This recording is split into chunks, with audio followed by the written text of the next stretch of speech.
want to have quarterly reviews. Right now, there's no time or place where the city council or any of the elected officials or any of the departments have to answer to the public for anything, for any aspect of city government. We would like to have a way, a place where we could talk to them, ask them questions about the department, the performance, any issues, and actually get a response without being stifled. So those are some of the provisions of this ordinance. You can read all the details on the back of each petition. The full text is on the back of each petition, and they're on the back table, so you can study those. Next one is Monticello term limit ordinance. We would like to see our elected officials have term limits. We have term limits for our president, our governor, our state officials, and we also need term limits for our local officials. We want to have 3 terms limited for 2-year terms, and for 4-year terms, 2 terms. So it would be a total of 8 years, 4-year term, and 6 years, 2-year term. We believe that this will keep the government officials accountable to the citizens, and also increase participation in government, because you can get more people cycling through the government. This is the one issue that's split into 2 petitions. It's really about ethical hiring practices. We believe that practices such as nepotism, favoritism, cronyism really damage our government and do damage to our citizens. So we want to prohibit these practices. The first part, 256, provides the foundation and definition, and 257 is the actual meat of the ordinance prohibiting these practices. Next one is Monticello Property Rights Restoration Ordinance. This relates to the taking of private property using the nuisance property ordinances. There are several nuisance property ordinances. They are being used not just to clean up the city, which is wonderful, but they're also being used to take property away from people who can't afford to fight back. Fines are levied. There's one person who decides which properties get targeted. One organization is the Monticello Economic Development Commission, Inc. They're the city's contractor. They have full authority to identify which properties are targeted. They also decide what work has to be done. They set the cost of that work. Then they also are the ones who put a lien on the property owner's property, which now, if there's a lien on their property, the property owner is no longer allowed to pay their taxes, to renew their driver's license, or get their car tags. These things are violations of our rights, and we don't believe it should stand. And then, even further than that, once the properties go to a tax delinquent sale, or the city does a judicial foreclosure on the property, then MEDC is allowed to buy the property. I believe that's a conflict of interest. And we see that as a conflict of interest, that you're the one identifying the property to be targeted, and you're setting the fines and the fees, you put the lien, you force it to sell, and you buy it. And this is all being supported through our tax dollars. So we don't believe that's right. And we want to see these repealed. We can have cleanup provisions and cleanup ordinances, but we need to start from scratch. We need to write some that are fair and not being used to take property from people. Just to mention, this also is a part of Agenda 21. There's statements that said that the city should provide for a taking of property. So it's a provision, and they're following through on that. Next one is high dollar purchase requirements. Currently, our city can spend any amount of money that they want without any type of analysis. We would like to require for purchases and contracts over $10,000 that there be a benefit cost analysis performed and documented and included with the purchase. And if it's a contract, that we have a documented contract review, which contract review is a process that reviews contracts looking for any types of red flags that would cause damage to the city. So we want those to be documented, and if they're not favorable, those purchases or contracts should not be executed.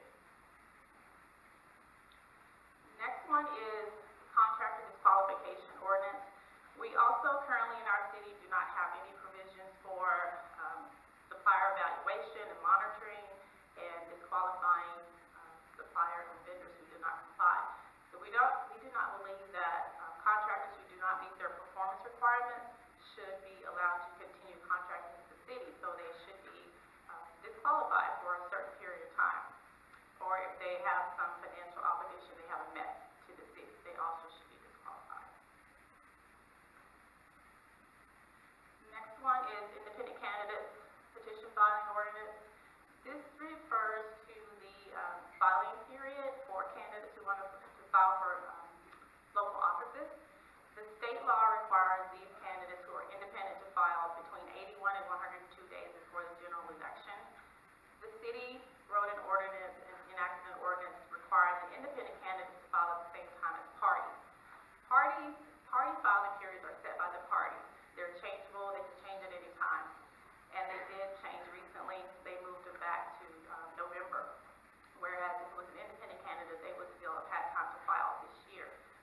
filing period should be tied to the party candidate's filing period because they're independent. And so we want to just reverse this back to the default for the state, which is 81 to 102 days before the general election.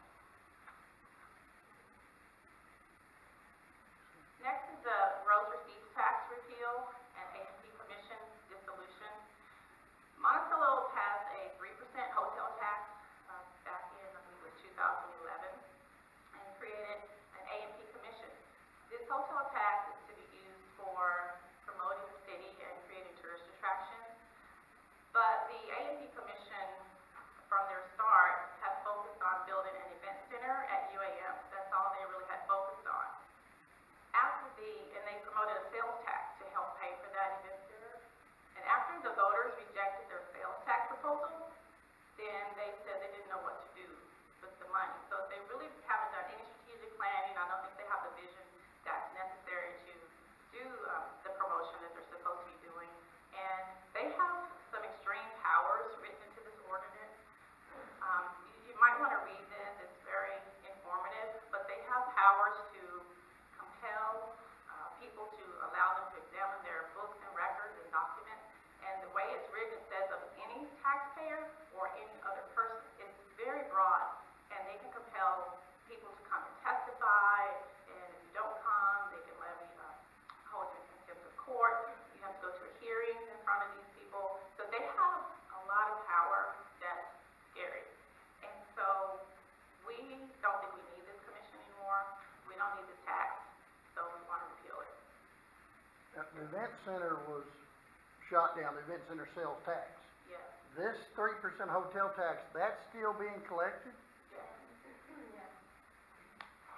But With no accountability. they don't know what to do. And this commission is so powerful, they don't answer to anybody. So if this is something that we want in the future, I believe it should be created later on with citizen input because it wasn't.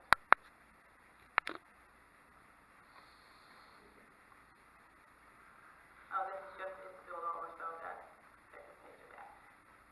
Next one is removal of Monticello Mayor Zachary Tucker. This is not an ordinance, it's just a petition of the voters to remove the mayor of Monticello. In general, we have seen that the mayor's behavior indicates that he believes he can do whatever he wants to do, that he's a ruler over us rather than a servant. There's some examples of things that he's done. Illegally, first of all, he was illegally put on a ballot in 2014 after the former mayor passed away. The Democrat Party should have done a county convention or a special election, and they did neither. They got together in a room, I suppose, and chose someone and put that person on the ballot. That was against Arkansas state law. So first of all, he shouldn't have even been on the ballot. And as his first act of mayor, he issued a directive, as I mentioned before, that we can't comment during the council meetings anymore. So we all sit there and not able to say anything at all. He illegally awarded the economic development contract to the highest bidder, the Monticello Economic Development Commission. This was simply due to favoritism. He is rude and disrespectful, abusive to city employees, and he's also been disrespectful at council meetings to some of the aldermen. He spends taxpayer money frivolously on projects that don't have any return or demonstrated return on investment, such as movies in the park and Forest Fest. These things he spent a lot of money on these things, but there was never any analysis done of the ROI, and there wasn't any return.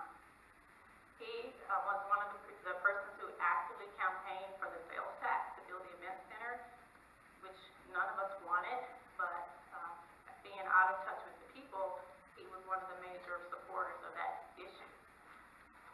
And they referred that event center sales tax to the ballot without 2/3 council vote as required by state law. He's created city positions after he became mayor. He created 2 positions very quickly after he became mayor and filled them with 2 of his friends. One who he brought from California. So favoritism. And these were really unnecessary positions. There was no justification that we needed to add these positions at all. And a few months later, they both got raises with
emergency clause added, there needs to be adequate justification. Currently, almost every single ordinance and resolution has an emergency clause added, but they're not real emergencies. So we want to put a stop to that. The reason for that is if it's not an emergency clause, you have to read it 3 times. You have to, 90 days before it's effective. So we want this to be read 3 times unless it's a real emergency, and that needs to be documented. This will increase transparency and the knowledge of the public of what's going on and we can get better ordinances and resolutions passed. This one is land use restrictions repeal.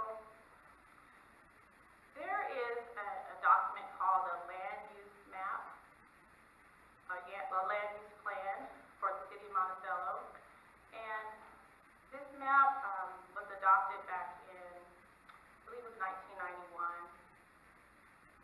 And on this plan, there are areas designated for single-family housing, multi-family housing, mobile homes, manufactured home parks, commercial. So this is basically a zoning map. But Monticello voters have rejected zoning several times, but this map is really being used to implement zoning.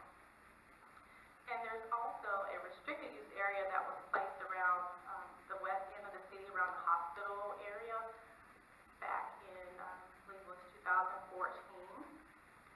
But most people don't know that even happened. And that ordinance 782 did not get published in the newspaper.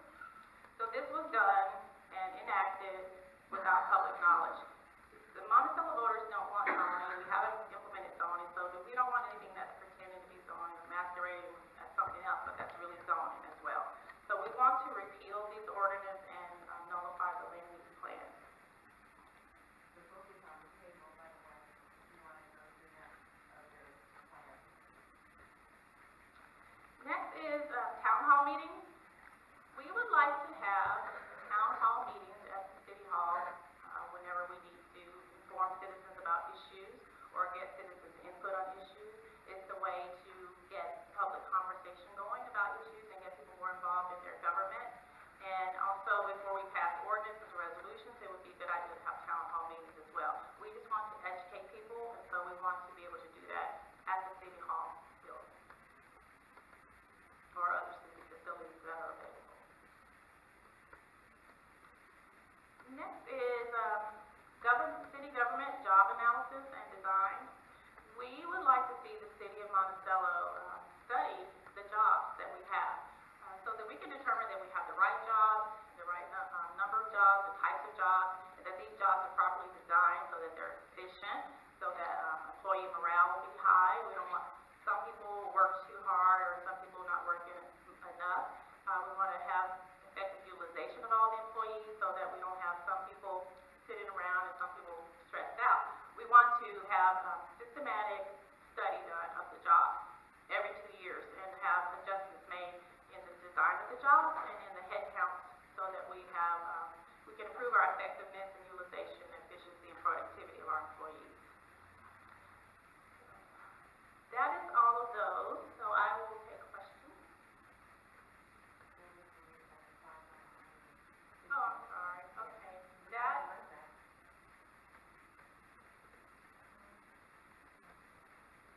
That's the planning commission, did I?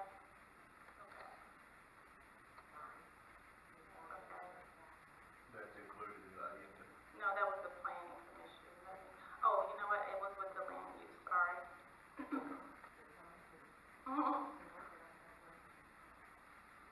Fantastic. Okay, land use. The planning commission was created by ordinance 406. And this planning commission has power to approve or disapprove development projects based on conformity to the land use plan, which in effect implements zoning within the corporate limits of Monticello and within 5 miles outside the city limits. So this planning commission can apply their influence up to 5 miles outside the city limits.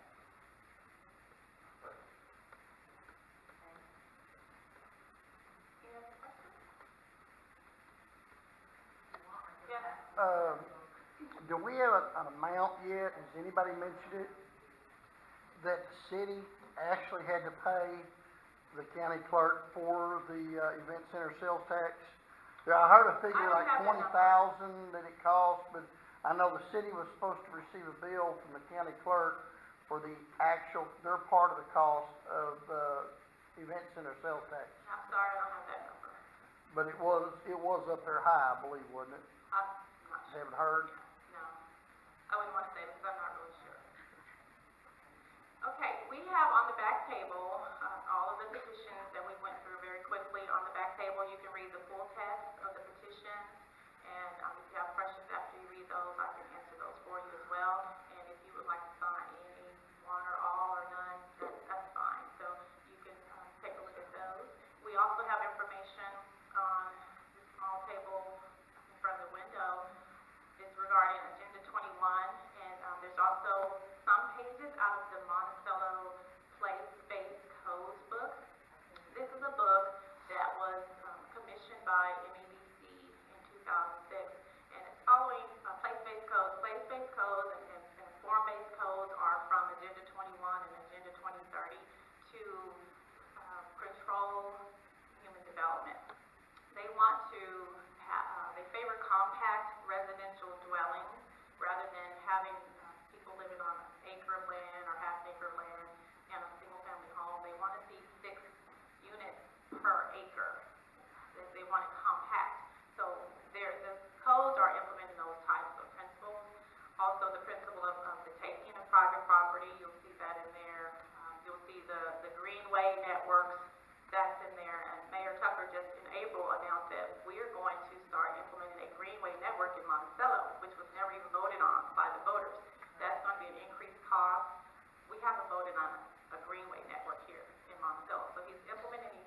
government is feeding that way. Yeah, that's what, I think it's a big conflict. It is a conflict of interest. It's as obvious as, anything that it's a conflict of interest, but they went with it. And I understand that we need to discuss it. But I do have another unrelated question about this, and that's the railroad spill over on the east side of town. Those railroad cars have been laying on their sides for years. I realized that it was wood products, wood chips, but they sit there and over time, they can actually combust on their own, spontaneous combustion. But no one's looking at that, no one's considering those homes that are right behind that, and I think the city needs to do something about it. I think so, and you know, what we should have is a strategic plan for the whole city, instead of targeting properties to look at all the issues in the city and prioritize what's the most important or the cause the most damage and the highest risk to life and property. Prioritize, right, prioritize it and do it fairly, not in a way that's targeted. Yeah, but this is a corporation that's filled this stuff on this city.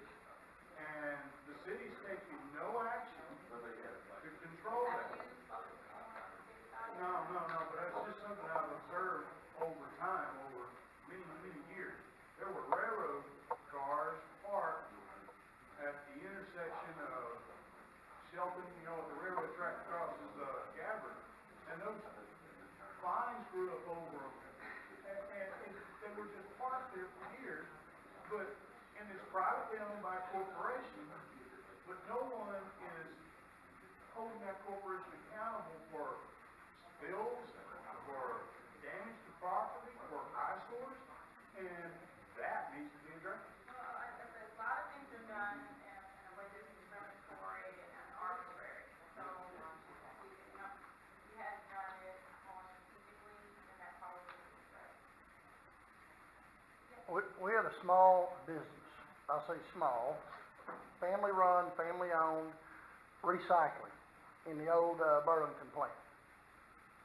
The city came in, said it was an eyesore. Now they're doing business, they're recycling. They have stuff that's outdoors and indoors.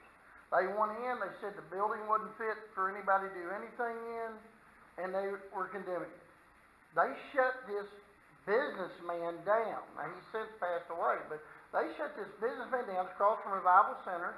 They shut him down, closed his business, made him get rid of everything, and it was all inside a chain link fence on commercial property, industrial property, and now it's sitting vacant with nothing going on. They put this guy out of business. What right does the city have to shut down businesses or to steal private property? We the people, we have the power to say, we don't want this to happen. They work for us, they're elected to represent us, but the power still resides with the people. So if we don't want this to happen anymore, we can say, I don't want this to happen anymore. I have a question. How many issues do you need to be, on a home ballot? We need 363 for most of them, and for one of them, we need 605, Which one do you feel about? the recall, the mayor. The mayor? I was thinking that. Can you repeat that again? What was the question? How many signatures do we need on the petition? We need 363 on all except the recall petition. For the recall, we need 605. If people want to sign that aren't here today, how would they contact their? They can send an email, or they can go on the Facebook page and post a message, and we'll get somebody to contact them. But we'll also be here next Saturday from 10 to 2. And the Facebook page is, Monticello Citizens or Better Government. and it'll have information. Thank you. And they must be registered voters of Yes, Monticello. only Ward 1 through 4 voters can sign the petition, but anybody can help with circulating the petitions and collecting signatures. The city ordinances is Ward 1 through 4 only.